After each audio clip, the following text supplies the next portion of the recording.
প্রিয় নবী সাল্লাল্লাহু আলাইহি সাল্লাম যে দিন রেখে গেছেন, এখানে মুসলমান কোণঠাসা থাকবে এটাই স্বাভাবিক। আমার কথা গেছিল সেখান থেকে যে অনেক বন্ধু বলে কেন মুসলমানরা এত মায়ের খাচ্ছে যদি ইসলাম সত্য হয়। হ্যাঁ, ইসলাম সত্য যে তার প্রমাণই এটা যে মুসলমানরা মায়ের খাবে।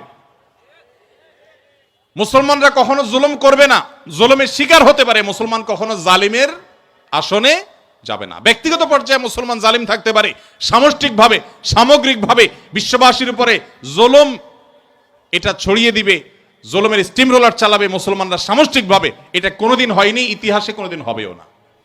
অতএব যারা মনোবেদনে আছেন, কষ্টে আছেন, বিপদে আছেন, ভেঙে পড়েন যে এত বিপদ কেন, তারা নিজেদেরকে অনেক সময় মনে করেন যে আমি অপরাধী। না, এটা বরং সান্ত্বনার ব্যাপার। যে যত ইমানদার হবে তার জীবনে যত পরীক্ষা আসবে তার থেকে তত কষ্ট করতে হবে এবং কষ্টের মধ্য দিয়ে পার হতে হবে। ইমানদারের সাফল্য হলো যে যত কষ্টই হোক না কেন একভাবে না একভাবে কষ্ট শেষ হবে। কোনোভাবে যদি শেষ না হয় মৃত্যুর মাধ্যমে শেষ হবে।